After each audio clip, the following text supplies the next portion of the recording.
And he found that this stuff at least doubles the amount of ischemic time you can get in a gerbil brain. And he was working on gerbils and golden hamsters.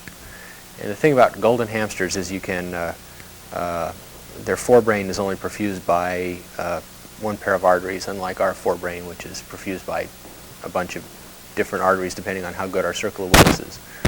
And you can put in one little ligature and cinch it up and completely cut off the flow of blood to most of the animal's cortex. And they found 5 minutes of that is fatal in an older animal and maybe 10 minutes in a younger animal. With PBN, you can get 15 minutes, and even in an old animal. And phenylbutylnitrone, it's a spin trap that was originally developed to trap free radicals and then be measured by a colorimetric change in a standard spectrophotometer. And they began giving it to animals before they killed them, hoping to look at free radicals in their brains, and they noticed that it didn't do the animals any harm. It wasn't poisonous. So they thought about giving it to animals for a while just to see what would happen. And a bunch of things happened. One of the things that happened is that you can measure products of normal free radical activity, lipid peroxides and products of free radical activity in the brain, peroxidized lipids and things. And they go up with aging in normal animals. If you give PBN, they go down to normal youthful levels. And an astounding thing happens. Rodents lose their ability to memorize mazes as they get older. They don't get Alzheimer's disease. There's no model for that. But they do slow down, and they don't load things into long-term memory as well when they get older. And if you give them PBN, they go back to youthful levels of maze learning. And he doesn't know why or how, but it goes along with the drop of oxidized lipids in the brain. At least it correlates with it. So he's assuming something's happening. The PBN is apparently inserted into membranes because the cerebral protective effect, and I have some of these papers with the abstracts for any of you who want copies, if Steve has his photocopier working. The cerebral protective effect lasts at least 2 weeks after you've loaded the animal up. It decays away with a half-life of about 1 week against ischemia, where you just cut off blood supply to the animal. So there's a company that's going to commercialize this. Is there? Yeah. Somebody said tonight in San Jose. The guy from Kentucky. He's already organized a company here in California to market. No kidding. Well, we have been using PBN in our dogs in this set of experiments since last year, and it does seem to have improved our outcome. We haven't done enough dogs to be able to tell you that statistically. Yeah, we're using glucose in the perfusate. Recent and incorrect literature out of the American Journal of Neuroradiology shows that if you're having a stroke situation, it can show spectrographically on MRI that you increase your damage a lot with glucose, probably because of glycosylation. Yeah, the other interesting thing at the GSA meeting was the glycosylation story, and it's rather incredible by now. They now can reproduce all of the long-term diabetic effects, all the long-term effects of diabetes, without elevated blood sugar. They used to have to, make an animal diabetic by destroying its pancreas with streptozotocin or something. It turns out that the toxic things are albumin and other blood proteins that are glycosylated into these AGE proteins, these advanced glycosylation end product proteins. They've already been affected. Yeah, so what they do is they just take the animal's blood and they take some of the serum protein, and they put some glucose in a test tube and they heat it up until they get these things, and they inject it back into animals. And they develop the renal failure, the vessel disease, the atherosclerosis in double quick time. Do they have any way of reversing the glycosylation? Yes. Yes, Aminoguanidine prevents it in this model. And that was the other thing. He showed a series of experiments where the animals, if you give them this stuff, they go into renal failure and get atherosclerosis. Yeah, this is anticeramic. These products get into the arterial wall, get taken up by macrophages, which turn into foam cells and take up cholesterol and become plaques and all the rest of this stuff. It just makes atherosclerosis go. And he said one of the things they've never been able to figure out is that when diabetics get their renal failure from from diabetes. It's one of the complications of diabetes, and then they have to go on dialysis. They only last 2 or 3 years after that. They go downhill very fast and die from strokes and atherosclerosis and heart attacks and fulminating diabetic problems. Even though their blood sugars, if anything, get better. Their diabetic control improves because insulin is metabolized by the kidney, and lots of these people are type 2 diabetics, and the more insulin they have, the better they do. But with the low sugar, will the body slowly reverse? yes, it probably will, but the problem is these people have a worse problem, and that is these advanced glycosylated end products are cleared by the kidneys. I thought they were cleared by the macrophages. Well, but they're mostly back cleared. in They're the mostly bloodstream? cleared by the kidneys. You mean put back in the bloodstream? No, they're cleared into the urine. They're eliminated. And if you go into renal, You're throwing them away, isn't that's it? right. But if you go into renal failure, your levels go up to 5 times normal. So when diabetics go into Hemoglobin, your glycosylated hemoglobin go up then, too, or not? after you go into renal failure, Yeah. no, because it's not. It's not cleared. It's in your erythrocytes. So renal failure, the stuff's put back in the bloodstream rather than put into the bladder. Yeah, it stays in the bloodstream, so the levels go way up. So your hemoglobin A1C doesn't change because it's not eliminated through the kidneys, but your serum proteins that are glycosylated Has get. Randy looked at all the chromium? Did he do any chromium work yet or not? No. In fact, we asked him about aminoguanidine, and he said, gee, I wish somebody had done a lifespan study with aminoguanidine. Has anybody done a lifespan study? We've been proposing to do lifespan studies for years. We can't get any money for them. And we're trying to work out something with him. He was trying to get Michael West to do it, and apparently his group couldn't. He's in Texas. I think he's in California now. Anyway, so somebody has to run an aminoguanidine study. Aminoguanidine turns out to have been given to people, humans, for various funny reasons since the 1860s. It's a well-known drug. Non-toxic? No, apparently non-toxic. It's been now given to humans for as long as a month, he said. Diabetics all trying to look at the, kind of phase 1 testing. No side effects in a month. It's been given to animals for many months, but never a lifespan study. And the thing of it is, Here's why you have to go back to giving it to humans again. what? It's been given for years, why do you have to go back to giving it to humans again? Well, because the results of the old studies are, not carefully recorded or whatever. You gotta be careful that they don't require FDA, aspirin to be qualified. That's right. Yeah. It could be 15 years before you get it. That one's triggered. This one. Gentlemen, let me interrupt and time and date stamp the tape for posterity. My name is Steve Coles, and I'm a guest host this evening, I guess, representing the Washington, D.C. chapter of the Gerontology Research Group. We're here tonight in the Los Angeles chapter, and I guess we've been going now about 2.5 years. And our speaker this evening, Dr. Stephen Harris, is one of the 5 co-founders of our LA chapter. He is a physician in the pathology department at UCLA, and he'll be talking on the topic tonight of the canine model of hypothermic surgery. He needs no other introduction because we all know him very well. Steve. Thanks. This talk is going to be without as many of the visual aids as I wanted, and I've got to move out of the way of the screen. You got a chair or something, Steve? Yeah. Mike Darwin, who is the founder of this laboratory, who was scheduled to give the talk tonight, had to leave suddenly and emergently for Northern California because there's probably going to be a cryonic suspension there, and he had to prepare for it. So his slides, I couldn't get his slides in time, so I had to use my slides, and they won't be as good as his slides. But we'll invite him again. Yes, hopefully, in fact, he said that he'd be glad to come next month or whenever you want him and give the other half of this talk. I'm going to talk about a couple of things. The main thing is I'm going to talk about 2 series of dog experiments we've been doing. And by we, I mean 21st Century Medicine, which is a for-profit corporation which has recently been put together to do two kinds of medical research.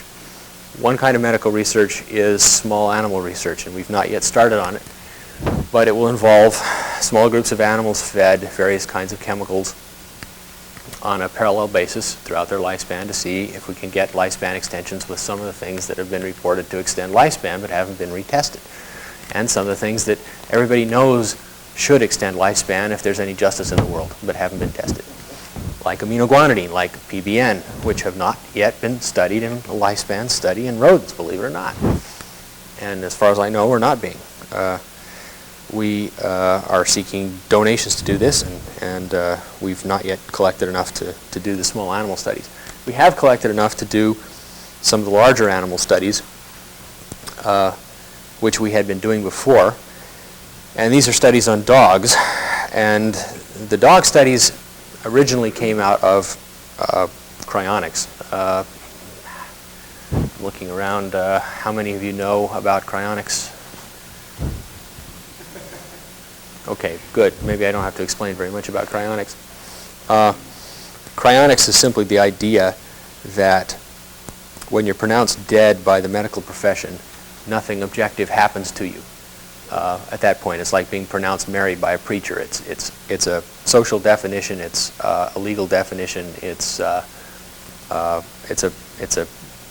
pronouncement by society. It's a linguistic thing, but nothing objective happens to you. It just all they mean is that somebody says that he now no longer believes that the technology available right now and right here is enough to get you back. But that doesn't mean that you are forever irrecoverable, or in theory that your brain has been destroyed, or that your memories are gone, or that whatever makes you you has been evaporated into the quantum randomness of the ether. It's all still there. After 5 minutes of no blood flow, the brain looks fine. The cells are all there. They don't just blow up after 5 or 10 minutes. The synapses all look good. Everything is fine. In fact, if you start the heart after 10 minutes of ischemia, you get EKG comes back, the brain looks good, the blood flows, and then something horrible happens. All the capillaries shut down from swelling, and the nice circulation that was going shuts itself off again. That's called the no reflow phenomenon. And then the brain dies.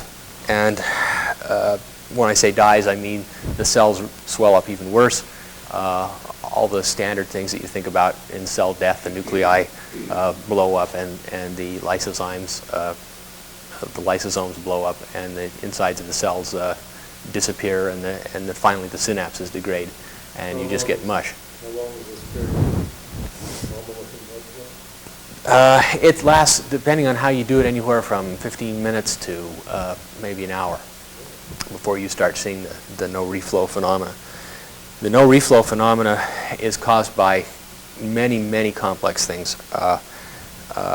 Everything from certain toxic neurotransmitters, we think, to simple swelling of capillary cells from the fact that they lose their pumps when they get ischemic, to free radical damage caused by a number of different mechanisms. When you reperfuse tissue that hasn't been perfused for a long time, you get all kinds of free radicals being generated. They probably damage membranes, the lipids in membranes, causing holes. So is this the body's apoptosis response, where the mechanism for shutdown is you're saying it's a complex figure, many of these. Yeah, it's incredibly complex. And there's no it's very clear there's no single cause of what happens to your brain after an ischemic episode. And people have been working on every one of the things I've been telling you about. They're trying to treat with calcium channel blockers. They're trying to treat with free radical inhibitors. They're trying to treat with blockers of various neurotransmitters like GABA that are thought to be toxic. All those routes are being pursued sort of simultaneously. The blood vessels, the capillaries swell up. Yeah. They swell. That means they're squeezing something else small. Since you're squished into the skull cavity. They swell up with fluid, and the diameters become smaller, and blood. They swell up with fluid. When a cell doesn't have any working pumps, cells maintain their fluid balance with ion pumps, with pump potassium and sodium, and those need energy. And during ischemia, those pumps simply quit. because they have no energy. And so you get a lot of cellular swelling. They're quitting because of no oxygen, not because of no ATP. Well, both. No oxygen means no ATP. There's not enough in anaerobic glycolysis to power those pumps. And there's a lot of them. I mean, remember, your brain uses 20% of your oxygen, even though it's only, 2% of your body weight. It uses 20% of your oxygen, 2% of your body weight. Okay. So hyperbaric chamber doesn't fix that?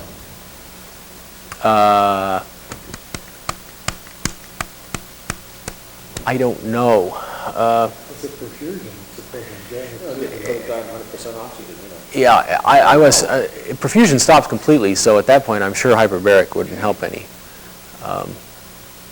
But the perfusion is completely stopped by the swelling. And so you turn the heart back up again. When you turn the heart back up again, apparently what happens is that so much damage has been done by something, and again we don't know what, neurotransmitters, free radicals, whatever, that the swelling which has started continues, and the cells swell up anyway. Even though in theory there's enough oxygen, there's oxygen and glucose for the pumps again. The cells swell up anyway, and you get brain edema, and the capillaries simply don't perfuse, and they shut off. And if you look at somebody who's had a bad cerebral ischemic event a couple hours later, you may find no blood flow to the brain at all. In fact, that's one of the criteria for brain death at many hospitals. The problem with the swelling, it's the same problem that a person gets if you hit over the head, have a head trauma, and they worry about the pressure and the spinal fluid increasing and then closing up the blood vessels. That's a purely mechanical effect, and you can fix that by putting in a bolt and letting off the pressure. This is more than that. This is. They give them a drug for that. The bolt is just to measure it. They can drain it off. They can also drain it off, and yeah, they give them steroids, but this is apparently deeper damage and more complicated even than that. And it's not just a pure pressure effect, because it happens even in brains where you completely de-roof the brain and you've got the skull completely off and the brain's sitting there. It happens anyway. So it's not just a brain edema expanding in a box kind of thing. So it's bad stuff, and it's what kills you after 5 or 10 minutes of no blood flow. Well, it's been known for many years that a lot of animals hibernate. And when they hibernate, their metabolisms drop a great deal. And we know that metabolism drops even in non-hibernating animals if you cool them. And there has been a limit in the past as to how far you can cool animals, in that when you get too much below 60 degrees Fahrenheit, well, actually, when you get below about 80 degrees, you start to get heart arrhythmias. So if you're going to cool much below that, you have to have a heart-lung pump. And when you get much below 60 or 70 degrees, the heart just quits. And then if you want to cool anything further, you have to have artificial circulation with a heart-lung machine. The lowest temperature they know of that the animals can go into hibernation. Is that the order that you're saying? The animals that can go into hibernation somehow have hearts that can tolerate those low temperatures, and so I thought they go all the way down to 0 C. they go all the way down to 0 C. Ground squirrels. Bears sleeping in a cave? No, bears don't do this. Bears don't hibernate. They just sleep. A bear's body temperature doesn't go down. The animals that do this are ground squirrels and smaller animals, and to some extent some bats and other small mammals that have a large surface to volume ratio and can cool easily.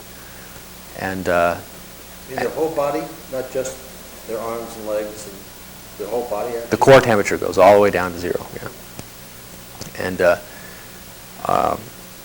they have to do, see, a bear doesn't really have to hibernate, because a bear has such a large surface to volume ratio that if you look at the calories burned per gram in a bear to keep it warm, it can store enough fat to get it through 3 or 4 months.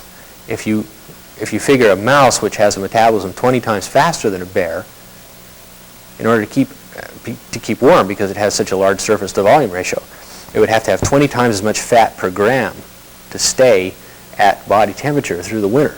Well, can't do that. I mean, that will look like a basketball of fat with a mouse in the middle. Okay, so small animals, if they want to get through the winter without eating, without a food store, are forced to lower temperature, whereas animals like bears are not. So there are animals that do this, so we know it's possible. And it turns out you can do it with just normal animals like dogs. if you can get around the heart arrhythmias and all of the other problems. One of the classic problems is that red cells become, the membranes, lipids in red cells become stiff at low temperatures, and red cells clog capillaries. So one of the difficulties is at low temperatures, if you're using normal blood, you get capillary plugging, and that happens somewhere below 60 degrees Fahrenheit. Can you change your lipid ratios before? I suppose you could in theory, but I don't know anybody who's tried it. I suppose you could give them something, but no one has tried that. Instead, the approaches have centered around replacing the blood with simple solutions of electrolytes, since at those low temperatures the metabolism is so slow that you don't need the oxygen carrying capacity that you did before. So in our series of experiments, uh-oh, did I lose my picture, Steve?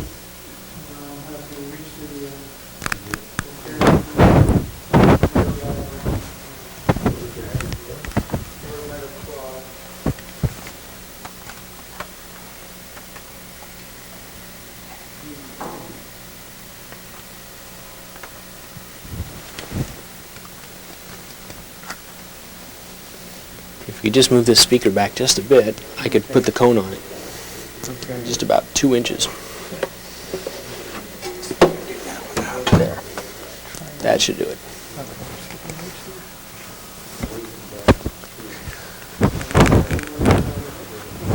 Okay.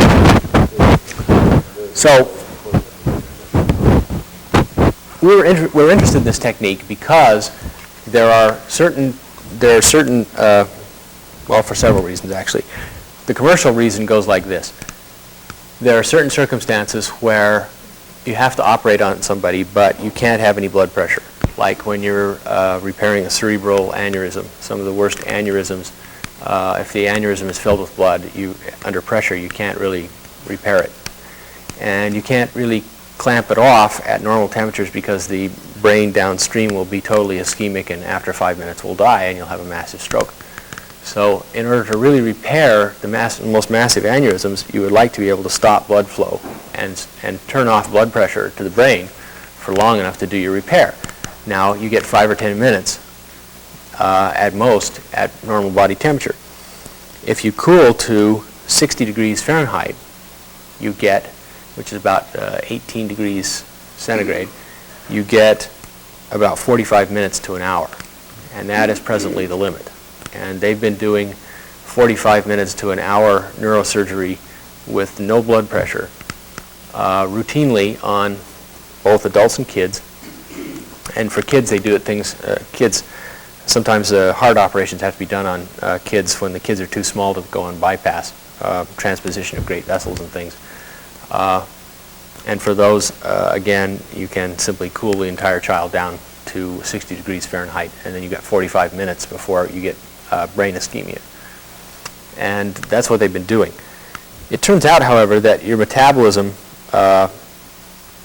slows by a factor of about, well, whatever an hour is to 5 minutes, a factor of 20 or so at those temperatures. But if you go down to 5 degrees centigrade, it slows by another factor of 3. And you get something like metabolism slows by a factor of 3 or so for every 10 to 15 degrees centigrade. Has there been any subjective examining of these people in terms of their sense of time? Are they conscious during this? Not that I know of. They're certainly not conscious. They're totally unconscious. I mean, but people who get drunk in the alley, whose temperatures drop like crazy, would be interesting to know. That's a separate question. Go ahead. Yeah, they're under general anesthesia. What Bob Nathan is saying is not right. The drop in body temperature of a drunk outside is nowhere near like what we're talking about.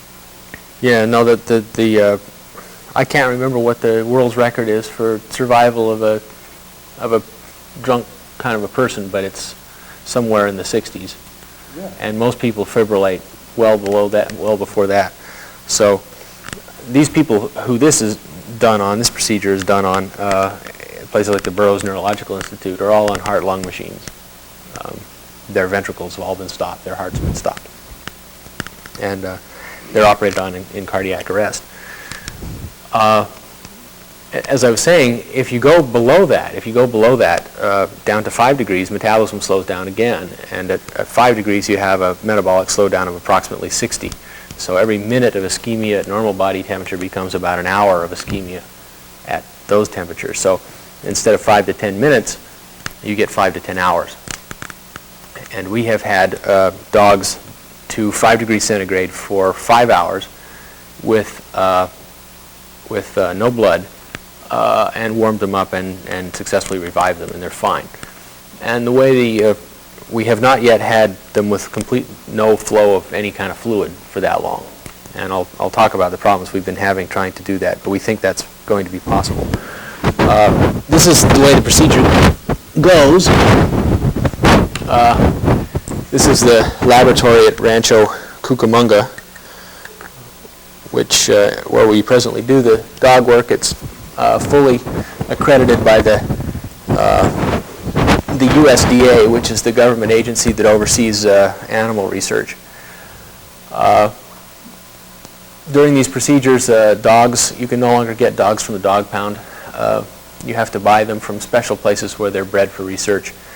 They're mongrel dogs, but we try to get German Shepherd mixes because German Shepherds seem to have the best femoral arteries and veins for the procedure. You take the dog, and depending on what you're going to do with it, this is an ischemia experiment here. What was done with this dog is it was lightly anesthetized with a barbiturate. It was intubated.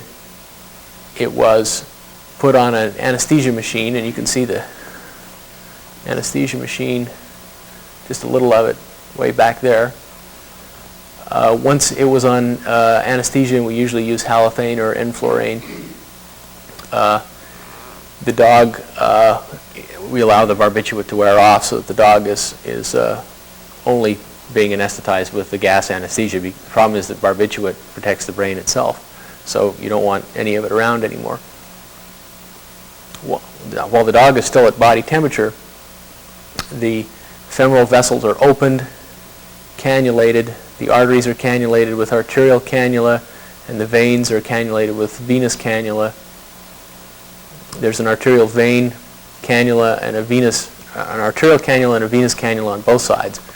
Usually, the dog is perfused through just one femoral artery and drained through 2 femoral veins, and the other femoral artery is used for a pressure transducer. Again, the dog is under general anesthesia for all of this. Temperature probes go in the dog's rectum and esophagus. The dog has a Swan-Ganz catheter. How many of you know what a Swan-Ganz catheter is? Swan-Ganz catheter is a long, thin plastic tube which you insert in a major vein in the neck, and it has a little balloon on it. And under fluoroscopic guidance, you blow up the balloon and let it float down through the heart, through the right ventricle, and into one of the pulmonary arteries, and it lets you measure the pressure in a pulmonary artery. And if you blow the balloon up, you can even measure the pressure in the other side, in the left atria, on the other side of the lung capillary bed. And that's very handy because if you know those pressures, you can tell immediately how much fluid is in the fluid status of the animal, how much fluid it needs to have in its vessels to get the best heart action, without having so much fluid that it starts coming across the capillary beds in the lungs, which is a major problem if you do damage, ischemic damage to the animal. So the dog is instrumented with all these things. He's hooked up to the heart-lung pump. I hope I have some pictures of that. Here's surgery being performed. It's all done under sterile procedure, under sterile technique. This is the heart-lung pump here. I hope I have better views of it in some of my other slides. Yeah. Oh, okay.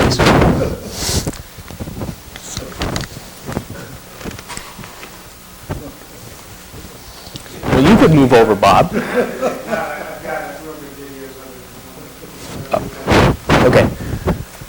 We'll just run through these really fast then. This is the fluoroscope that we use to, this thing is the fluoroscope that is used to place the Swan-Ganz catheter through the dog's heart.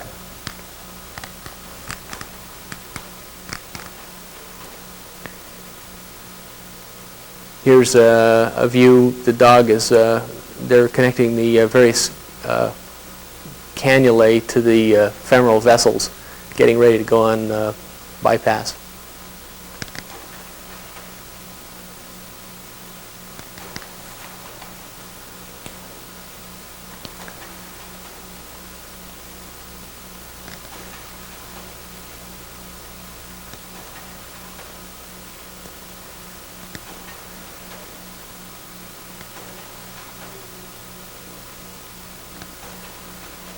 I was trying to get some decent shots of this.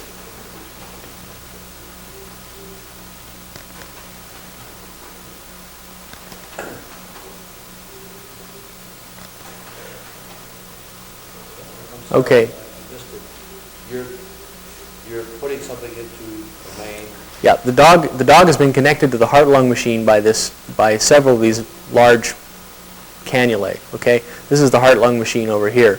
You're going to see the dog connected up to the heart-lung machine. The dog is at this point still at body temperature, is alive and doing well. He's just under general anesthesia.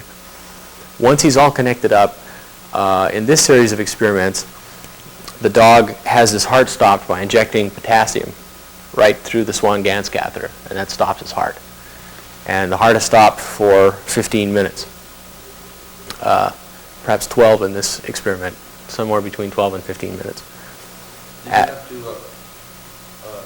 hook up a heart lung machine? Did you have to open up the chest cavity of the dog? No. The entire circulation of the dog is done through the femoral arteries and the femoral veins. It turns out to be quite difficult to open up the chest of a dog, and you have to be a very skilled. You don't use a lot of the dog by the time you hook your tubes up? It turns out you need a bleeder dog. You need a couple of pints of blood from another dog, but you don't necessarily need to take enough from another dog to kill it. So you can use a dog that a dog can serve as a donor after a couple of months again. So you need a couple of units to prime the pump and things like that. The dog's heart is stopped, and then you just, I hope I have this.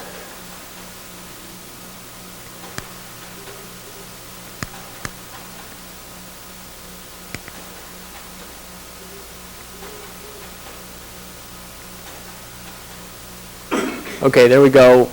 There's the entire setup. You can see the cannulae leading over to the heart-lung machine connected to the dog. There is, I think, saline in these at the moment. And I think this is a scene after the heart is stopped or close to it. This is our perfusionist. He's a professional perfusionist, and this panel in front of him is this is one of the rotor pumps of the heart-lung machine. This is a blood gas unit which measures the dog's blood gases from sensors in line continuously. You get readouts here. These are standard oscilloscopes which give pressure readings from the Swan-Ganz catheter and from the arterial catheter, so you can see the dog's blood pressure all the time. And there's a standard heart monitor connected to EKG electrodes. It's a little hard for me because I managed to reverse it, so in the lab it's actually reverse of this.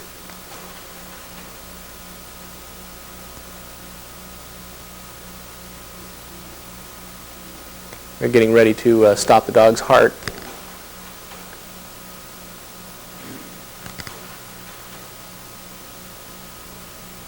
And at this point, I think the dog's heart is stopped. And recordings are being made. Yeah, at this point, the dog's in cardiac arrest.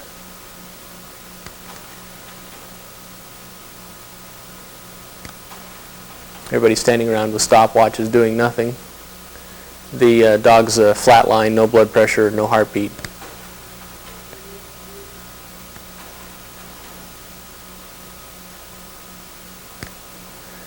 And at the end of the cardiac arrest period, the perfusionist simply turns on the heart-lung machine and the resuscitation phase starts. And this mimics what would happen in the field. Somebody who comes in cardiac arrest, they may have had a little CPR, but as you all know, CPR doesn't work very well. You get a little bit of flow for a while, and then you get almost no flow. And you get perhaps 5 or 10 minutes of decent flow, and that's it.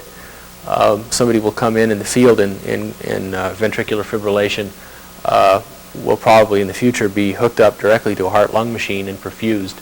That's being done occasionally in some places now to try to restore blood flow as fast as possible to both the heart and the brain. If you restore blood flow to the brain, the sooner you do it, the better off you are.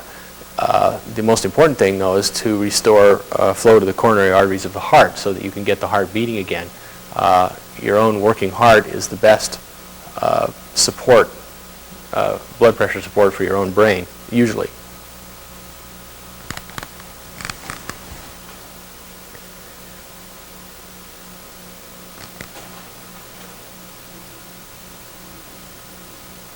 Hard for me to tell exactly what's happening here. Probably the heart has just started.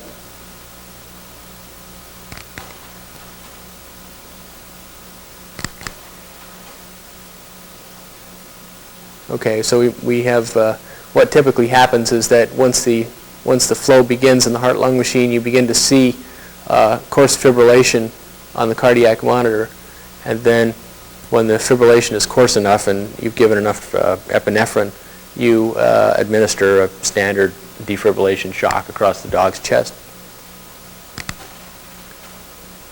And you get a heartbeat back again. And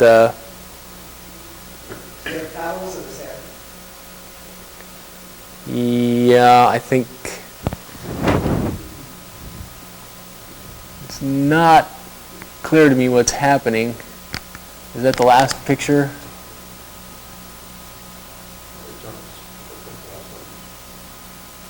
Anyway, they're doing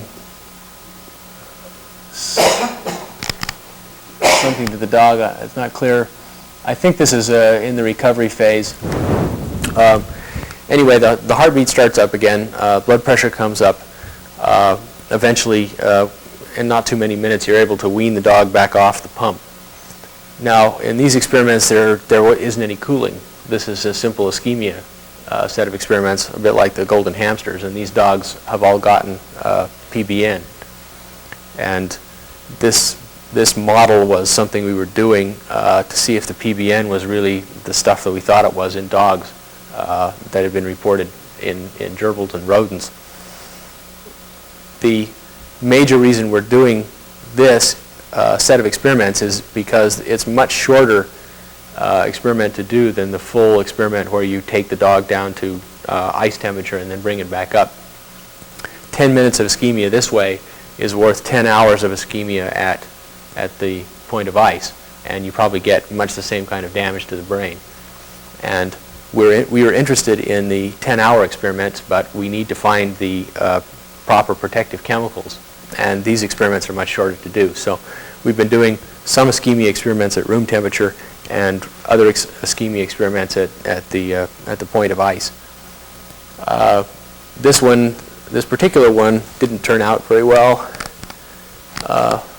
I've come to respect ischemia more and more. After 15 minutes, the dog came back. His brain came back to the point where he was awake and responsive to touch of his eyelashes. He was blinking. His pupils were responsive. He was spontaneously moving his feet, and then the no reflow phenomena caught us, and after a couple of hours all that went away again. He went back into coma with all heartbeat and blood pressure looking perfect, and didn't recover. Went into brain death and died.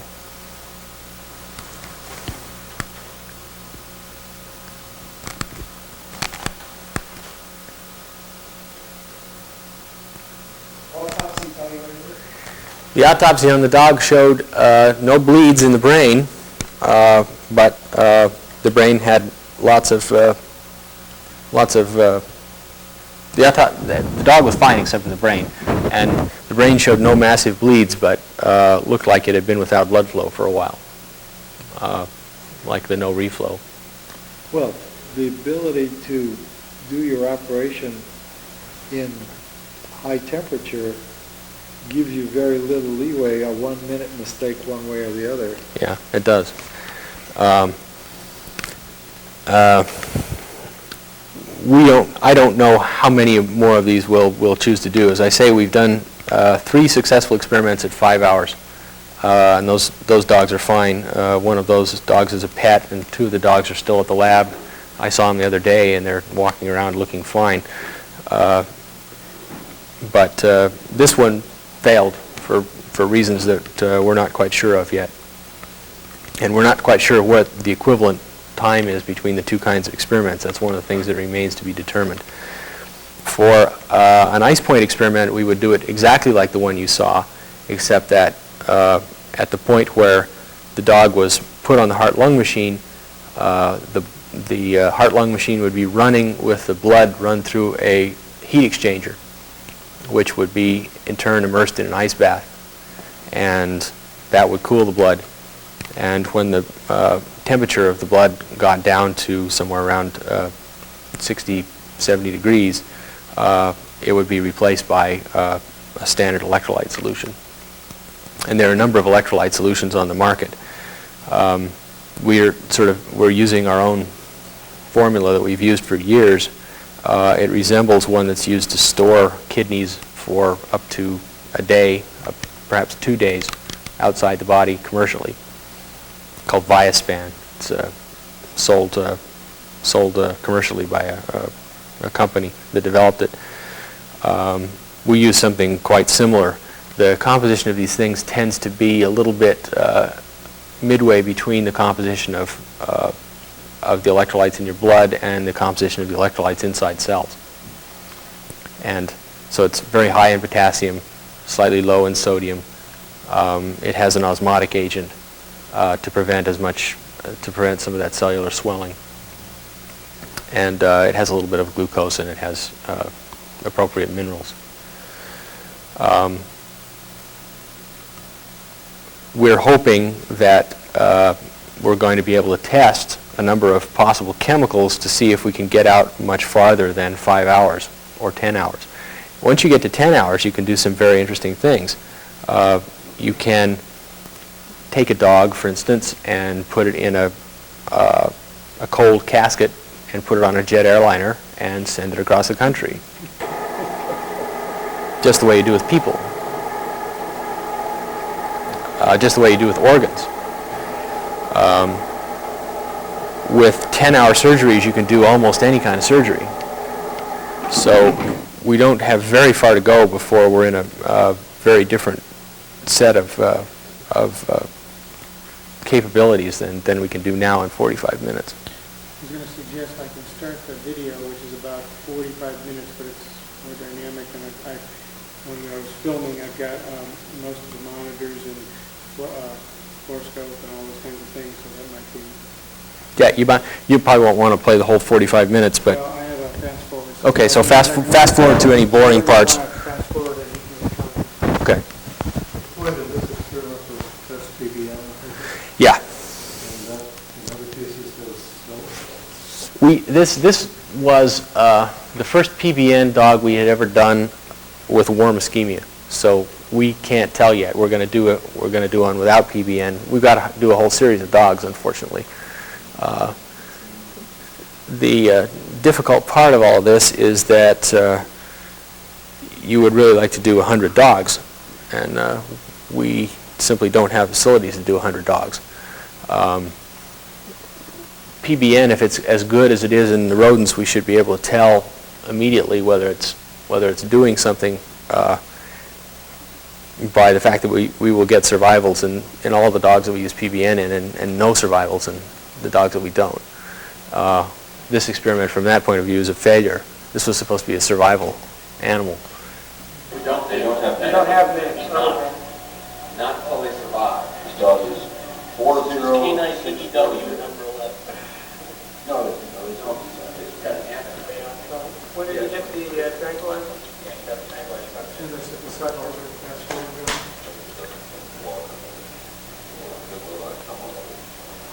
This dog's been given a tranquilizer.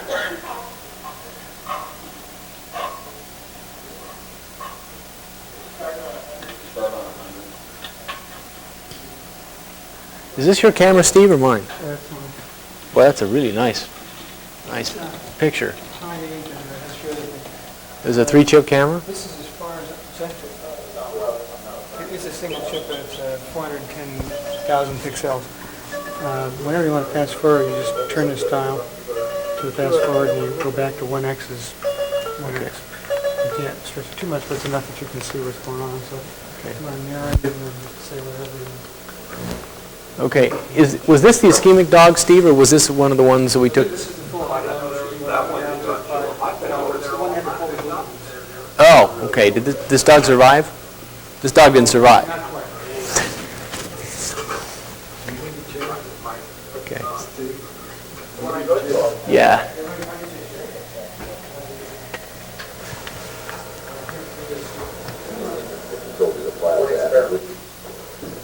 Okay. That's Mike Darwin. So.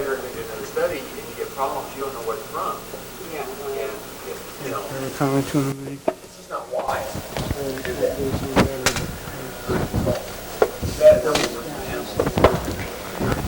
This is one of our failures. As I say, we've had 3 successes. This dog was unfortunately a failure. The one Steve took camera pictures of, it had cold agglutinins. And when we got it down to the ice temperature, all of its capillaries plugged up. And when we warmed it up again, it had all kinds of problems. What? We never knew what the cold agglutinin was. It might have been IgM, might have been IgG. But the dog had kennel cough, which we didn't realize until we looked at his lungs on autopsy. But it had bad bronchitis, and we think possibly it had something to do with the bronchitis, with the infection. Have it available to get back to him on the other end. We'll probably replace that. I may just give it some S-Ban or Dextran 40. Okay. This dog smells better here than it has. And I don't have a big nose. You should have been a better dog with your last phone. The dogs get shaved in the back there for the pad, for the bovie, for the electrocautery.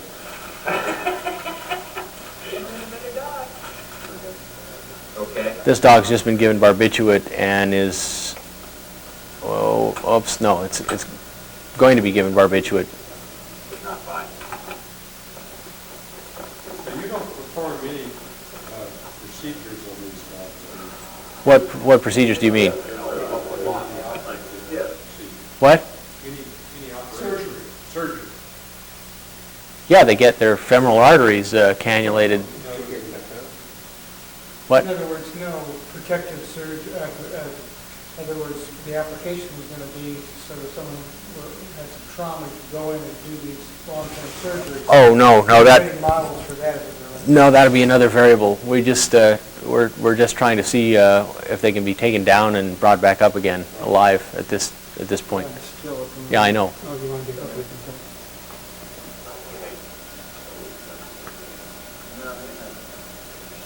Could the rate at which you cool the blood affect the output? We don't know, in short. We don't think so. We've So the equipment just sets the capability of the equipment, sets the rate at which you cool? well, it sets the maximum rate. And you run it at the rate?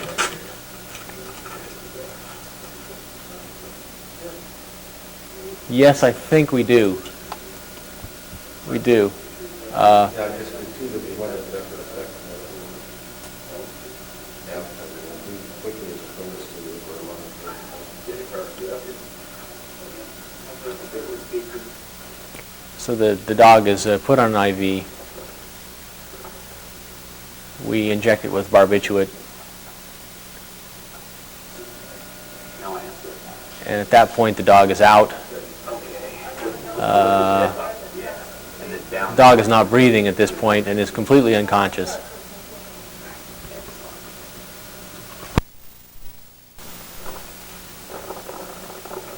ET tube is taped in place.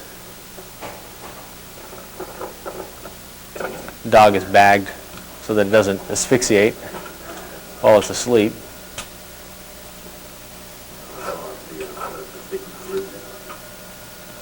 All anesthesiologists do this. Yeah. Human patients. Yeah, this is exactly, it looks very much like what's done to human patients, although they're not moved like this, of course, but they're often moved from one table to another.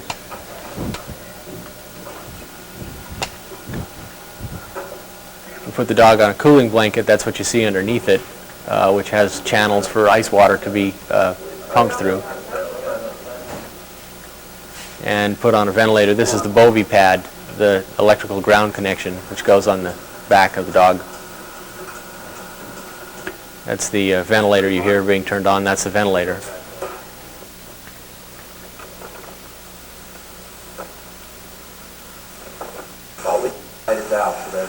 Shave the dog's groin to be able to do the femoral incisions.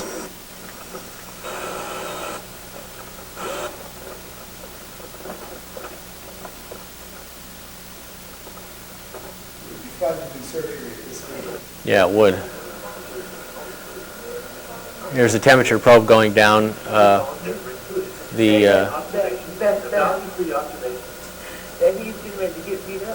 esophagus, I guess. I brought sunscreen. Yeah.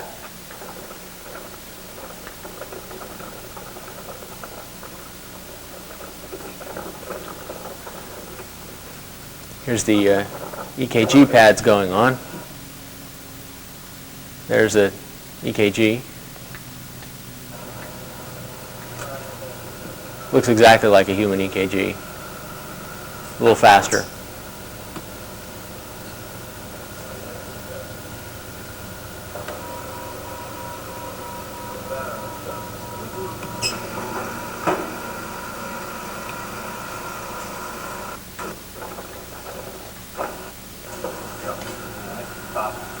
We're positioning the dog under the fluoroscope so that we can put the Swan-Ganz catheter in.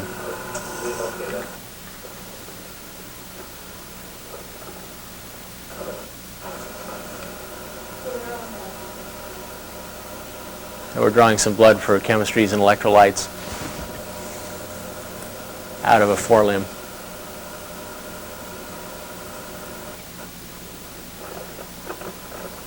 These are blood gases being done on a blood gas machine.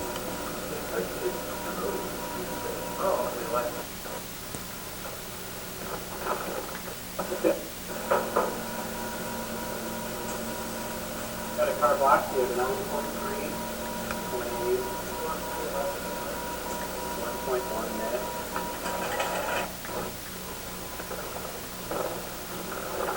That's unassisted breathing, it's, Don't fire me either, okay? It's probably assisting at this point. Okay, you need my start with like 1 or whatever on there, yeah. Oh, I'm not sure. Actually, it's probably under barbiturate still, so it's probably actually not assisting. Initially, we'll start at the head and do the, in fact, Steve, you need to get scrubbed in and gowned for the neck.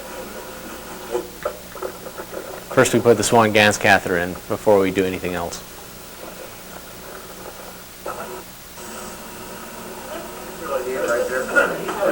Some of it, yeah. We raise the vessel, the jugular vein.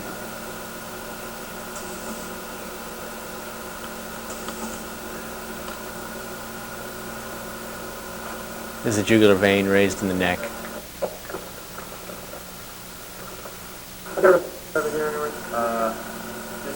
We just nick it to put the Swan-Ganz catheter in.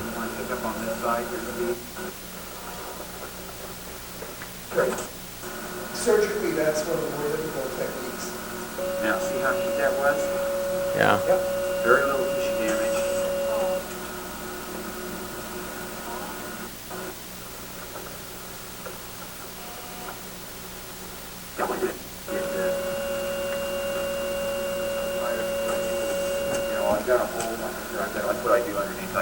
sub-Q Dexon. What?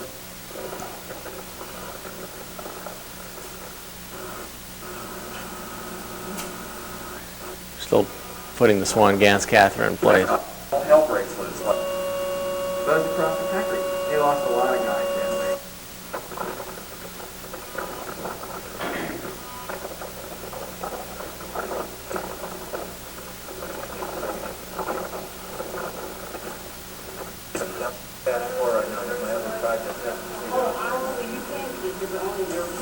More than that, it was 20 pills for $60. This is Swan-Ganz catheter itself. The whole place would have been closed down, period. I don't care what the And there it's being inserted into Sorry, the folks, vein. You can't use this drug. After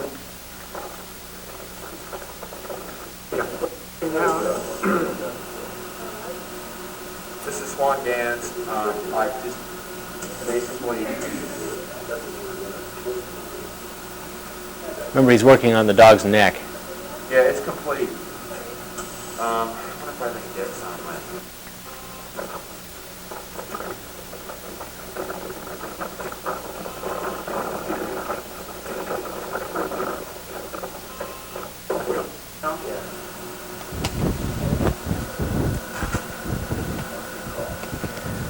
There's the pressure monitor.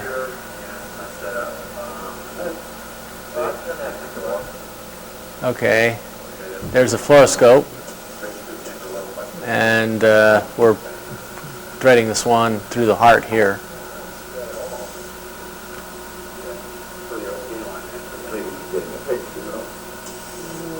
There's the heart beating.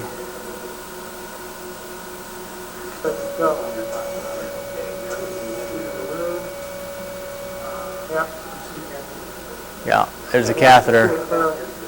You're where's that pointer? I'll show you where this is. You can see the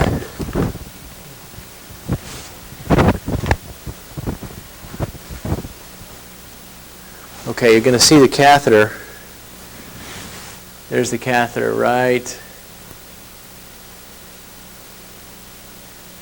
Can't see it on this pointer. Yeah, that's interesting. Everything goes into the television. Anyway, it's coming down here. Here's the catheter coming in. You'll see it begin to bow. This little translucent spot is the balloon on the end, which is full of air, and you'll see it begin to bow as the air balloon fills at the bottom of the ventricle. Then it'll curve up this way and go out of the ventricle through and into one of the pulmonary arteries, probably the one on this side. It's in the right ventricle now.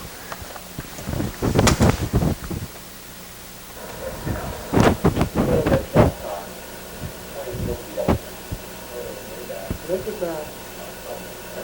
There's the one.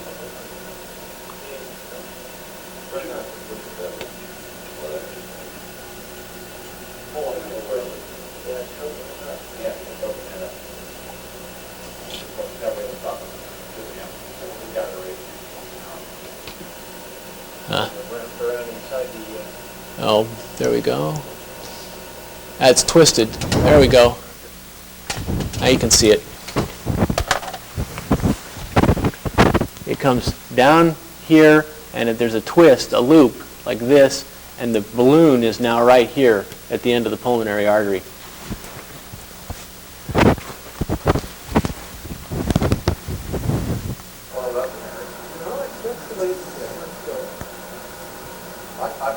That thing on the left is a bubble. It looks like a bubble. That's the blown up balloon.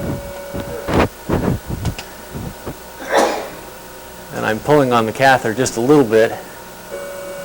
There we go. Anyway, it got placed. Yeah, all set up. This should be it.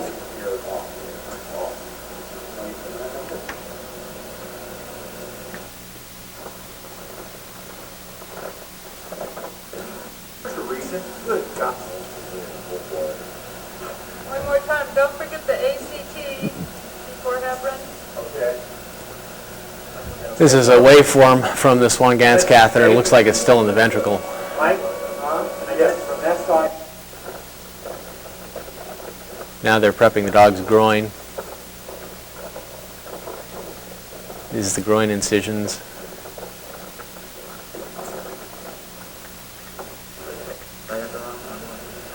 That's the vein you see being raised there on the left-hand side. I should have figured that back then would be better. They must cost a lot of money to develop. Listen, they wouldn't have spent $200 million getting that stuff in the marketplace. It was materially better.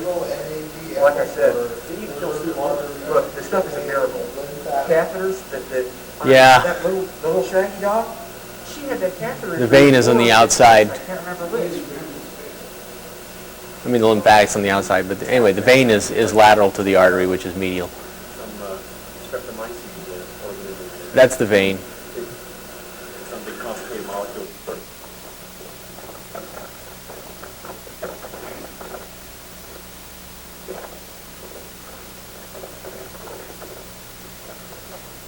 The veins are raised, a hole punched in them. This large catheter goes in, one of these large catheters goes into each vein, one for each side, and then they're connected together in this Y shape. So I can draw it up good as myself. And I'm going to need a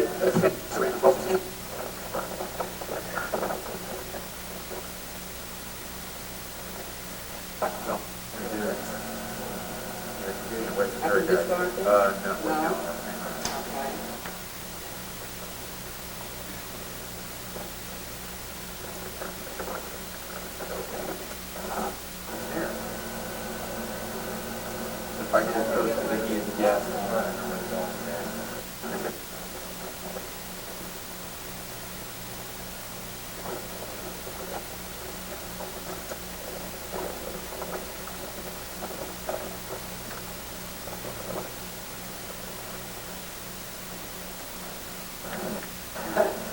There you can see the catheter being threaded right into the vein. We're just going to have to go with this. I can't get it up any further.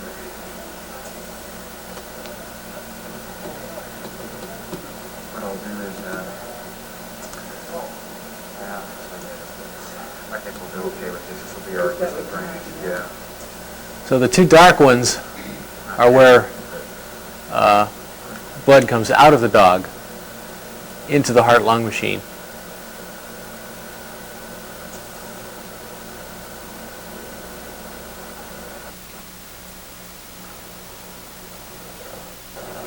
And there we're priming the circuit of the heart-lung machine with a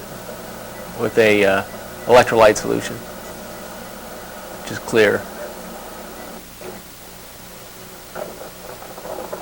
so that it has no air bubbles anyplace.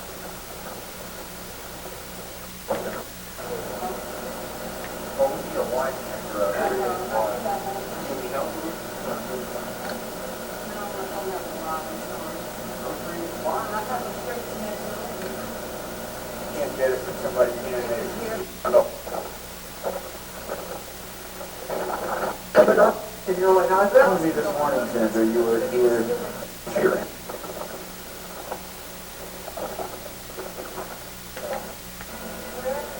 Arterial.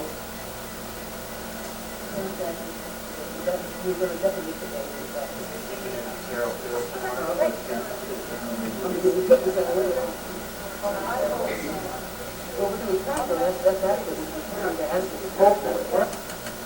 only had one dog with a blood reaction.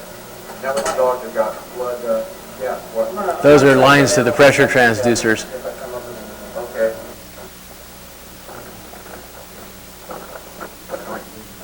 4.5 millimeter gun.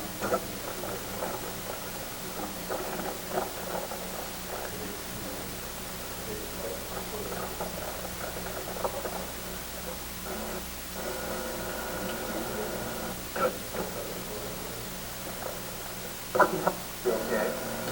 Everything's hooked up. Okay, I'm ready. Okay, we're ready to go on bypass here. Tell you what, let me get a little air out of here.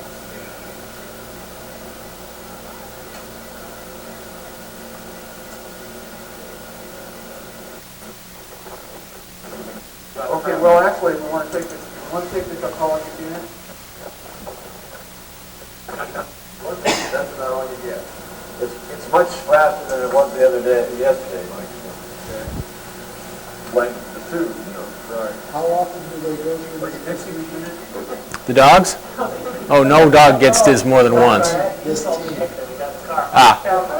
Well, we were trying to do it once every 2 weeks there for a while, but since we moved the lab, we haven't done it yet. We're scheduled to do it the 18th of this month, next time. So we'll probably be a little rusty. Yeah. About 140 over 100?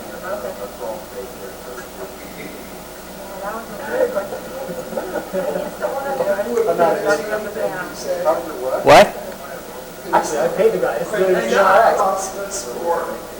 being able to work with dogs. The only people who do that are the USDA. They oversee the animal care conditions and your experimental protocol. At this facility, though, you don't have any animal experimental committee? No, you don't have to unless you're connected to a university. You need to make one up of your own members, write something and throw it in the file, do something. Does the USDA make you do that now? You've got to do it. It's easier to put it into a human. Make sure the blood coming out through this line, so that everything's smooth. And we check our results on it, don't have any discrepancies. All right, shut it off. Double knotted. At the point where you take out the blood from the saline, The colors look about the same, they look exaggerated. There, they just went on bypass. What? at the point where you take out the blood to put it, replace all the blood with saline, Yeah. at that point, Okay, let's get it. then you're really cutting the oxygen to a very, very low level. Yeah. But you can tell that you're not hurting the dog because you're measuring blood gases on the venous side. And you can tell if the saturation goes too low, you know the dog's extracting too much. And that never happens. We have good oxygen tensions in our, even in our venous blood, even after replacement. So we know the dog's getting enough oxygen. What temperature? We're just being clear on this too. I think we do it at 60 degrees. You may see it here. Well, I can get out of here in this case.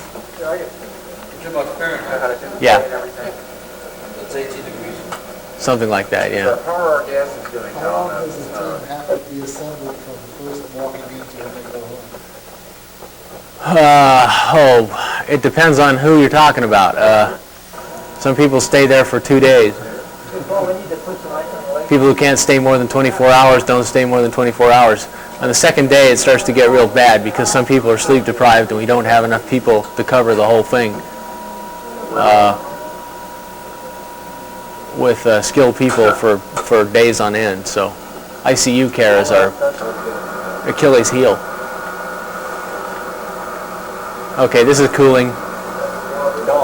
22.6, scrolling down still. That's the PO2. The pH on the right is 7.29. The rectal temperature is 31.1. And then the esophageal is 36. Now, in these dogs, we don't stop them with potassium because the cold does it. When they get cold enough, their heart just stops all by itself. That's similar to 5 and 6 between 5 and 18. Yeah, This is before we went The on heart's still bypass. beating at 18. yeah, usually. So this isn't really a normal heart stoppage with normal body temperature and damage. No, this is a model of deliberate low temperature surgery. This is how they would do it if you were deliberately preparing somebody for like an aneurysm repair. They don't stop their hearts in those; they just cool them. But you're saying the heart of these dogs do stop. Yeah, it stops. So it's coming down. We'll be on bypass for about half an hour. We've been on bypass for half an hour. Temperature is 28 degrees. Yeah, much longer. Yeah, it's the arterial side, the blood going in is 12.9, blood coming out 17.7. Okay, we're down at 17 degrees centigrade. 19. And see, you can see we're down. The heart rate is about what, 55? You can see the heart rate. It's very slow there, but there's still a heart rate at 18 degrees. So even at 5 degrees centigrade, you'll still see No, by 5 degrees it's gone. They're flatlined by 5. You can still tell that some oxygen is being taken up. Yes, you can. You can tell a difference between arterial and venous. Is there electrolytes in Yeah.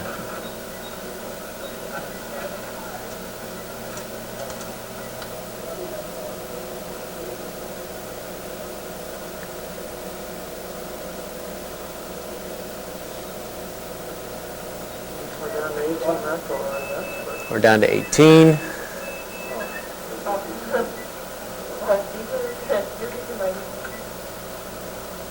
And you can see the heart rate there at 18 degrees. It's just beep, beep, and the QRS complexes are very wide. The dog's packed in ice here. Why did you pick 5 or 6 hours? That was just a convenient. Oh, that's just what they end up. On No, Saturday to do this. oh, 5 or 6 hours? You said once you got it to 5 degrees centigrade, then you stopped it and stored it for about 5 hours, correct, at that temperature? That's our goal. We have had it at 5 hours, but perfusion's been going all the time. We've yet to completely stop all circulation. We don't get much arterial venous oxygen difference, so we think we can, but we've yet to prove it. If something were to go wrong, then in their perfusion, you'd see cells and chemicals starting to be thrown into the bloodstream, wouldn't you? Yeah, you see liver enzymes begin to go up, liver damage enzymes. Are you watching? What kind of chemicals are you looking at? LDH, most of the liver enzymes. It's like a $1,500 optical drive, this $360 disc, because it's my backpack, all my clothes, my glasses. Yeah, poor Sandra got everything stolen out of her car. Have you tested any other kinds of perfusates? They were down to 37 heart rate.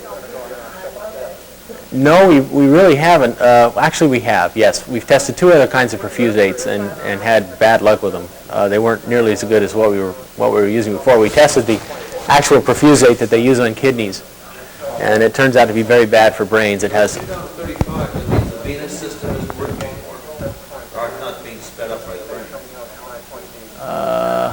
35...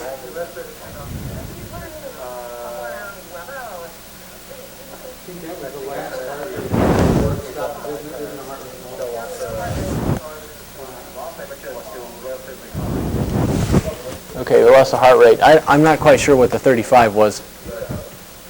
There we go. The last rate before it was Okay, flat. so there's last complex before flatline. I don't know what temp we are at now.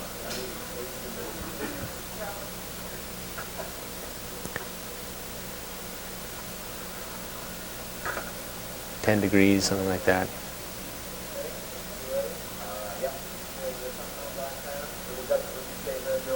Now tell me, Okay. 5 hours have just passed. cool the animal down to, let's say, 5 degrees centigrade. If you put the animal in a hyperbaric chamber, you'd be able to last longer safely, couldn't you?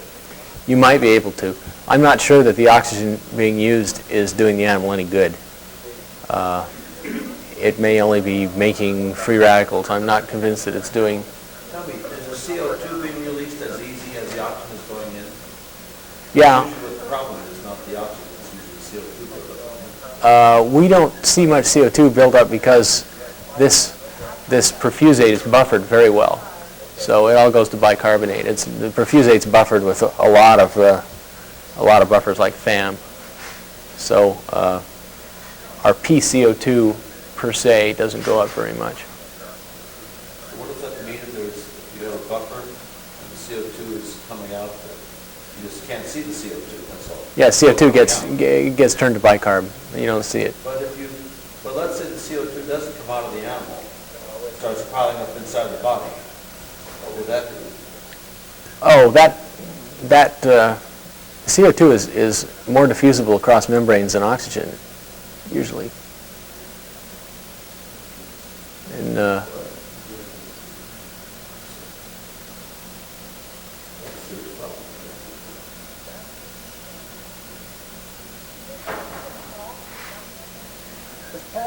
Okay. The animal just got 5 hours of this, and it's now being reperfused, I think. Are we seeing a lot of air bubbles in that system? Does that make any difference? The air bubbles are taken out by several filters, submicron filters.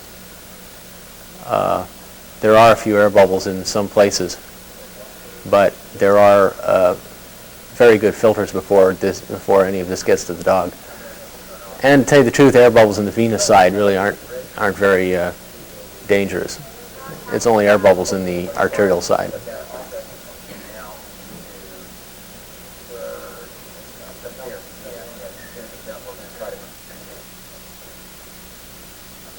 What you see there is the oxygenator.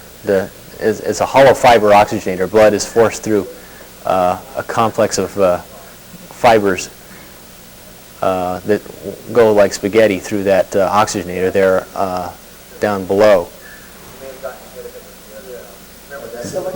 That cylinder, yeah. The cylinder with the two blue ends is full of spaghetti, and blood or fluid is forced down those fibers, and then gas flows along the outside, pure oxygen gas, and diffuses across the fibers. And a filter that size is enough for a dog. I think we're using an adult one there, but we have used pediatric ones.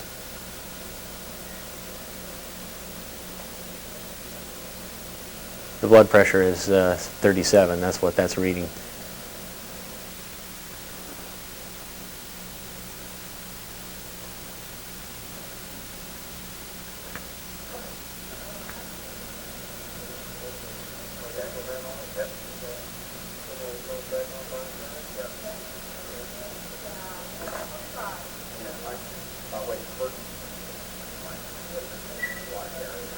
So at part of BC, you can't just disconnect the dog and put it in the refrigerator. We think we can. We think we can. We haven't done it yet, but we think we can. We have brought dogs back after being disconnected for more than an hour, and other people have reported 2 hours. We don't see any reason why we can't do 5 hours. We have one problem, and that is that when we bypass the dog, the lower limbs aren't being perfused. And we don't think that makes any difference at low temperatures, but they're not even being perfused at high temperatures on the way down. And we get a lot of swelling and damage in the lower limbs. Well, I thought you could cut a blood flow off to an arm or a leg in a human for several hours without trouble. But just when you put a tourniquet on or something. You can, well, not several hours. You start to get real damage after an hour. And these dogs, 5 hours is... So you got to bring this animal down fast to the speed. We think that's part of our problem, is that we just can't bring the hind legs down fast enough. So we're going to have to figure out some way to perfuse them, because they have... Perfusion on the leg. That's right. Run it off the main ones like a piece of spaghetti and into those vessels. And that's what we're going to do the next time. The reason for going to the femoral and the groin is to get enough diameter in order to get good flow up. But if you have a second set of catheters, thinner, you can go and complete the circulation. Yeah, you can get circulation through the legs, which at this point aren't getting any on the way down. You have to do it for the front paws and too. No, the front paws get perfused through the systemic circulation. But we cut off the circulation to the hind paws. That's the big problem.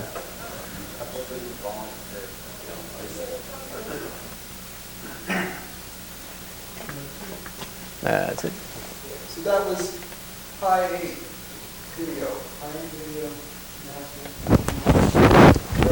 Very good quality.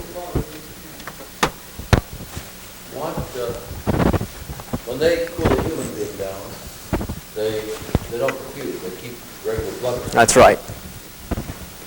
There have been a few perfusion experiments of humans back in the 60s. A guy named Klebanoff, who was working for the Air Force, perfused a bunch of people with bloodless perfusates, trying to do things like rid them of toxins that they had from acute hepatitis. and he did some blood washouts of people, and got a few survivors. So it hasn't been done with humans, but not routinely. And that's one of the probably different things about this. Since in the last couple of years, we've actually had a few people report taking dogs down to 5 degrees without blood washout, which we didn't think was possible. But there have been some reports of that. I don't know how they were able to do it or what kind of damage they got from capillary plugging, but they reported survivals. So They reported survivals. They reported dogs coming through it fine. I didn't think it was possible. Yeah, it sounds funny. It sounds funny. So we don't know. It's one of the variables we haven't tried yet, but the perfusate itself doesn't seem to hurt the animals. And as we said, with kidneys and other organs, you have to get the blood out of them. They, if you leave the blood in, it breaks down after a while and releases hemoglobin and iron, and you get free radical damage from the iron, and it's very bad. So if actually you're perfusing all the blood in the body, except for the hind leg where you're bypassing, there's no more. So now what about the machinery that makes blood cells or makes neutrophils and things like that? oh, I don't think it gets it out of there, the bone marrow and stuff. They're too slow to affect the system. Yeah, and actually the hematocrit in that perfusate, you can see it wasn't perfectly clear. It was still pinkish. It's like 0.5% or something, whereas normal is 45%. So there's still some red cells in the circuit, just not enough to make any difference plugging-wise, we hope. So you're not doing, the only thing that's important from what you're doing that's different from what they're doing with humans is to speed up the process and to swap out the blood for the saline. And to take them lower. They never take humans below 60. It's 5 They never take humans below 18 centigrade. They're thinking about it. I've been reading papers where they've been doing this to pigs, and they've been saying, metabolism slows by another factor of 3. You might be able to get. Check for brain damage in a dog. The easy way is the dog is a normal social animal after you get done. It has normal social dog behaviors. Like, for instance, if it's a dominant dog, and you can tell immediately what's a dominant dog in a pack. If you have our dogs are kept communally, like 4 or 5 in a large enclosed cage, and the dominant dog has to eat out of every dish before it lets the other ones eat. You can see immediately, and the other dogs cringe and show all the pack behaviors. And if you do this and return the dog to the cage, and after a couple of days when it heals up, it's still the dominant dog, you can figure that it hasn't been badly brain damaged, or the power structure would change. And the dog also responds to people, and it doesn't, it's not blind, it's not deaf, it doesn't run into walls, it's got good coordination. It's a little hard to tell the highest. You have to do it in something like a monkey, and you have to give it a sophisticated task, which you can give chimps or something. You would. Placing blocks or with letters. I have to note, though, that in normal procedure that they're doing on humans with the 18 degrees centigrade, they get intellectual deficits with a large fraction of those cases. That remain? Yeah. So there was some brain damage. There probably is. In fact, there's probably brain damage in some large fraction of people who just get normal cardiac bypass. So yeah, there's evidence of it. People are confused for weeks, months. Accountants can't work with numbers anymore, and it depends on what you do for a living. If you're a bus driver, it may not affect your life, but if you had to juggle huge sums, add columns of figures rapidly in your head, you might find that it affects your lifestyle tremendously after you have a bypass. You don't even know where it is, and you've already damaged it. That's right. Is there any kidney effect? We see some renal. Bypass surgery safely. Probably what you're saying, it'd be safer to take them down fast, swap the solutions to such a low temperature that there won't be any damage. We assume so. I mean, it stands to reason, but we haven't proved it. So, if you needed to prove it, you'd have to do it on monkeys. Dogs, not a good enough model, I would think. You want to do it in humans. Yeah. Monkeys are expensive. For what? expensive compared to cost. Yeah. Oh, yeah, well, Well, you may be able to get the dog a high I level. never worry about that. But I don't see any other, can you see any other way to do it? No, but what you want to do is you want to do 150 dogs or something, getting it all just perfect, Yeah. and finding out all the important factors and what things you can do, what things you can't do. We found ridiculous things. Like, for instance, let me give you one instance. The major osmotic agent in this blood substitute cannot be ions, because ions become freely permeable when the cell membranes open up. So it has to be something that can't freely get across a cell membrane. Or So- proteins or something? Well, it could be a large protein, but you have to have a lot of osmotic stuff. Yeah, it has to be as much as blood and insides of cells. So what we've been using is sugars, disaccharides, and actually monosaccharide mannitol had been used, and mannitol seemed to work pretty well, and we've been using that. And then some people reported trehalose, which is a disaccharide that is in insects and is involved in some insects that freeze over the winter in protecting things. So trehalose is a little expensive, so somebody said, well, how about sucrose? Mannitol gets taken up by the liver and causes a little bit of liver damage, but sucrose doesn't. Sucrose is not metabolized. If you give it in the gut. Sucrose is not metabolized? No, all of your disaccharide aces that get sucrose are in your gut, epithelial cells. Sucrose and just gets peed away? That's right. So It's a sweetener that isn't used? no, you put it in bloodstream. There's no enzymes in your blood that can cleave that bond in sucrose. They're all in your intestine. And so he said, sucrose, cheap. It's the cheapest organic chemical, right? Can you think of any organic chemicals that are cheaper? So he said, yeah, let's use sucrose. So we used sucrose on a couple of dogs, and the dogs started dying of these horrible complications. They would get, all of a sudden, all their clotting factors would get used up, and they'd start urinating blood, and they got microangiopathic hemolytic anemias, and we'd look under the microscope, and their red cells were all beaten to pieces, and we couldn't keep them. They would anticoagulate on us. We couldn't keep the clotting factors normalized, and the kidneys looked terrible. The kidneys were completely ischemic, and then the dogs started to bleed everywhere. We got little micro hemorrhages everywhere, and the dogs bled to death from the gut, because their PTs and their PTTs went through the roof from some kind of consumption coagulopathy. And we didn't know what was going on. We thought it was this, epithelial damage from ischemia or something. We looked in the literature, and sucrose seems to be a reason. There wasn't any report of toxicity of IV sucrose, but we began to wonder, how come nobody uses IV sucrose? Why is it that when they need an osmotic agent for neurosurgery or for glaucoma, they use something else, glycerol or mannitol or something? Why don't they use sucrose? We had to go back all the way to the 40s when we found out why they don't use sucrose.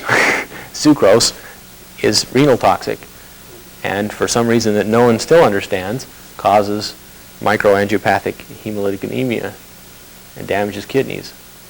That's what you saw. And that's what we saw. So because we didn't, Medline goes to 1965, none of this is on Medline. We had to go down to the basement of the library to find this, because sucrose has been around forever. So, we lost 2 dogs in 2 months, and it was a major problem. So just a little thing like that. We're now back to mannitol. You need an old physiologist to work with you. Yeah. We need a lot of people. We need the Pentagon to work with us, but we only have a few guys. And I would think that for this you can get lots of NIH grants and stuff like that. They won't give it for that purpose, because it's an application. This is considered fringe science, I guess. I don't know. Wait a What is second, the wait. attitude that you run into? The argument is that a doctor can't fix an aneurysm in the time allotted now at the present method. Yes. And you're buying more time. And not only that, you're trying to do it safer, because with the present system, there are cases where they can't do mathematics or their brains are screwed a little bit. Well, it seems to me that's a very practical thing compared to a hell of a lot of things going on. Yeah, the NIH would never fund this. I mean, for one thing, we're not an institution. This would be the We're not an the institution. This would be the heart NIH division, right? The division not on neurology. Yeah, the National Heart, Lung, and Blood Institute. But we're not an institution. I mean, we're not connected with UCLA. Was there anything that would stop you from doing that to get this? Oh, And stop us from being connected to UCLA? Yeah, in other words, you have to buy acceptance. oh no. Do you have a nonprofit foundation? If we had enough money to buy acceptance, we'd have enough money to do this stuff. Okay. Do you have a nonprofit foundation or something? Yeah. Use that Use it to do what? to apply to NIH. Do that. That'll work. Well, sure, but they would say, where's your parent academic institution? No, they don't. Why do they have to say? They don't have to say that. You're just making an assumption on that one. You're assuming they'll turn you down on that. And he is much closer to a major breakthrough than we are, and he can't get money for that. Tonight we were listening to... Don't go small. Go very big. Go for $3 million. Go big. Don't go small. Force them to try to look at it in a different way. And lobby them beforehand. Find out whether they would turn it down or not. Well, It's be important enough, I would think. I'll try it, but We're talking about Grant Fahey, is that from? Yeah. He's going to be our speaker in Washington, D.C. in February. Yeah. Well, they like to do it for institutions, but isn't there something that could be done for UCLA? No, not with the cryonics connection. UCLA ended up firing one of its... UCLA first had to shut down its own dog research program because it got too expensive, the heart research program. It just got... But they have dogs in the program at UCLA, don't they? I don't know. But I've never seen any. Turned down because of the overall goal of the organization. For every reason you can think of. Okay. We're not connected with an institution, and we can't get connected with UCLA, trust me. UCLA are the people who raided this laboratory and carted all of its equipment back and tried to get everybody put in jail and fired Jerry Leaf. The second reason is that we don't have anybody who is a recognized world authority in hypothermia in small animals working with us. Do they do that type of surgery at UCLA, where they cool the body down? I don't think they do. They do that at Stanford. They do it at Stanford. They do it at the Barrows Institute in Nevada. Why don't you associate yourself with Stanford? We've thought of talking to Stanford. I know the doctors do this kind of surgery at Stanford. We design intracranial pressure monitors for them. Perhaps we should do that. Perhaps we should talk to them, because, as I say, we've gotten dogs back from longer than has ever been reported any place, and they're fine. So we know we've got the technique. So perhaps that's what we need, is a connection with some group like that. Once you get formalized, will you have to have these committees in place like he was suggesting? Well, that's one of the other problems. Is it does become more difficult. If somebody wants to close you down for whatever reason, they can shut you off immediately because you don't have your animal committee in place. So you need to find out. I can give you the name of one of the guys in our place to tell you exactly how to do it. You must set up a committee to, like an independent committee. You can set up your own independent committee. You just have to be properly selected folks to review your animal research. It's just like you do it for independent humans. That's true, if there's any federal funding. Oh, you just can't. You can't. That's like not paying your taxes because you work with your hands. I mean, you got to do it now. down and ask questions. They'll say you've been federal funded because the jacket you're wearing was made by NIH monies. It doesn't matter. I think you must go through the procedure of having a committee. You could set up, the law allows you to set up, I have a national committee for Neurodyne for testing CP children. You pass a judgment, and you have to get for an advocate for the dogs or an advocate for the children. You have to get all the proper. It's easy to do. Then you explain to them. You make sure to get people who will not shut you off. That's all. You could stack the committee. It's basically what you could do. And well, all I can say is that the USDA has not. I mean, we've asked the USDA if we need to have that kind of thing, and they say no, and not unless you're funded. Somebody complains. Funded by federal money. Yeah, it's like somebody complains at your satellite dish on your house, and they come over and find out that the wire from the dish is not in the pipe, and they'll give you a ticket that the wire is not in the pipe. That's how they do it. Send them to complain about what you're doing. They'll find out you don't have a committee. I'm just saying that you must do it. I don't see any way you can get away from it. You might be. Joe's advice here, I guess, is appropriate because the cost of getting a committee in place is small. Also, as this kind of video becomes visible, you're going to have external questions coming in. This is a safe room to show that tape in. Yeah. Somebody else is going to show it, some animal. Well, we're not going to show it to the PTA. Anti-vivisectionist group will have your lunch. Okay, you're going to have to, if you're going to raise dough for this thing, you're going to have to show it to somebody. So once you got to get everything lined up so that they can't touch it. I don't see any way out of it. And I think you go after money to do it with monkeys. And you figure it all out, multiply it by 10, and that's the money you go for. Multiply by 100. Whatever, it's going to cost you a lot of money. I don't see any way. You want to maybe team up with a primate center somewhere. You'd have to team up with people who are using monkeys already. Primate centers around here in Seattle, but you'd have to go. There's a primate center at the VA in Sapporo VA. Yeah. They're primates. It's tried to use their majority. And I guess the one in Catalina is no longer there, right? That's gone. You need big primates. That's what you do. Go for the real, I guess it's going to cost you a lot of money to do it with dogs. And so you need to make up a giant spreadsheet and a schedule and a herd chart and a plan and all that stuff and figure out all the money. That's what has to be done. Yeah, well, we'll get the money. We've done that. I mean, we have a prospectus that has all that. There's a tremendous number of variables here that work out for animals, even spreading the world around.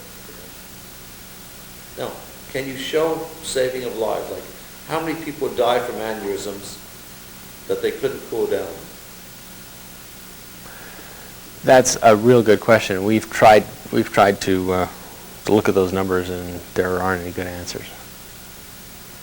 We haven't. I mean, we've read papers where people have said that they're trying to do that, to figure out what the savings in lives would be with techniques like this, and the answer is that this kind of a thing is almost a technique that creates its own demand. So it's hard to say. I wonder, this would work with an old animal as well as the young animals. We don't know. Because all animals are young. This would probably be desirable for bypasses. Probably. Almost anything. Certainly aneurysm, certainly... bypass surgery use this? Just because to reduce the damage?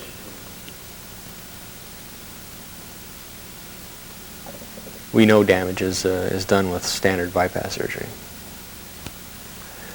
But, just from a lay point of view, it seems as if they were having a hell of a lot of mechanical trouble switching over and inserting these tubes. That seemed to be a major part of the operation. is there any technology where that aspect of it is neater, cleaner? Not that I know of. That has to be done manually, and every dog's different. Is it tougher on dogs than humans? It's about the same. It depends a little bit on. It's easier on a human with good vessels. It's harder on a human. Old lady? Depends on how much atherosclerosis. A human with atherosclerosis is much harder than a dog. A normal young guy who's like died of AIDS and has no atherosclerosis and big open vessels are much easier than a dog. And of course, fat people are much more difficult because you just have to go down through so much stuff and you're working in the bottom of a hole that's filling up with fluid. You believe you could stop perfusion when you get down to 5 degrees centigrade? Yeah. And just the oxygen is slowly moving through stagnant solutions would be As sufficient. I say, I don't think we've yet to be convinced that the oxygen is necessary. We think the oxygen could get stopped. In fact, it may be doing damage. You don't have the oxygen. You don't want to go below 0 because you'll explode the cells. You get ice crystals. Put it in this way. You could, Won't that clog up system? You can wash it out afterwards. a few degrees below 0. Are you familiar with the experiments of Anderson Smith? Aubrey Smith? Yeah. Aubrey Smith with the hamster stuff? Yeah. Yeah. We use glycerol for cryonics, of course, because of all those experiments. Glycerol is toxic. It's not the world's most benign stuff. It sucks water out of cells. It's an osmotic agent. It gives you terrible dehydration when you use it. You can't just use it with abandon. You pump an animal full of glycerol. If its blood-brain barrier is intact, its brain shrinks down, just like it's been sucked. Scary thing. Rats are tough animals. They did it. But they didn't go much below 5 degrees, and they didn't ever go below. Movie of a stiff rat. Yeah. Just held it on the table because they didn't do all this confusion about it. They could virtually every other thing solid. Yeah, but when they did that, they could get the heartbeat going again, but they couldn't get neurological recovery. Who knows whether the rat could do mathematics anymore? Named it retained base. Really? Have you heard of DMSO used instead of glycerol? Yeah, DMSO has its own problems. It's even more toxic than glycerol. And it doesn't seem to get into myelin very well. You want to prevent the ice from forming. What does pressure do? Does pressure lower the temperature from freezing? Or does it go the other way? I forget. At really high pressures, you can You can go to lower temperature. you can go. How does this work? At really high temperatures, you can vitrify things without any ice at all. And I'm not quite sure. Vitrify? What do you mean? Well, the goal is to take these animals all the way down to liquid nitrogen temperature without any ice forming at all. And the way you do that is, if you took a bottle of glycerol and took it down to liquid nitrogen temperature, what would happen is you wouldn't get crystals of glycerol. You would just get stiffer and stiffer and stiffer glycerol until you got glass. No order. You would just get no crystalline structure, no phase change. And you could do that with an animal too. You could replace enough of its water with glycerol or what have you that you could take it all the way down to whatever temperature you wanted and never get any ice crystals. Why liquid nitrogen? That's really cool. It's been done with embryos and red blood cells, and it works fine, and the tissue's fine. But the agents are toxic, and Greg Fay here is the first person to take a whole organ like a kidney and be able to get enough concentration of cryoprotective agent into it that it could theoretically be vitrified at 1 atmosphere and get it all out again and implant it in the animal and have it survive and show that it didn't kill it. Now the next step is to actually vitrify it. But his program is being shut down. Cool it without ice crystals forming. Right. But to what temperature? Any temperature you want. With liquid What nitrogen. temperature do you need to go to? You need to go to the glass transition point, which is 130 centigrade, minus 130 below, something like that. What determines that? This- That it- seems awfully low. That just happens to be the temperature at which the molecules, Don't react? no,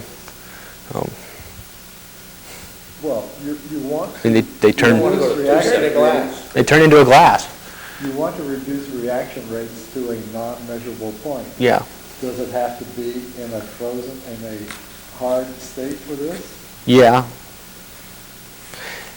Yeah, and I'm not, How much do you lower it? at some point the viscosity goes way up, real fast, and that's the glass transition point, but it's not like a phase change. You don't gain much if you were to go like 200 feet under the ocean. Well, just like in your car, if there's a weight on the ice, then it'll melt. It doesn't melt. Doesn't pay to go do your work in, in an underwater house at 6 atmospheres or something. No, it's something like 1,000 atmospheres. And I mean, Greg bought That's this pressure bomb. Then you got a strange gases. Like I say, he's managed to get enough in to theoretically vitrify a kidney at normal atmospheric pressure. So it looks like it might be possible. So you want the molecules to quit doing its thing, whatever these molecules are doing. Yeah. To quit doing its molecular method. Thermodynamically stable.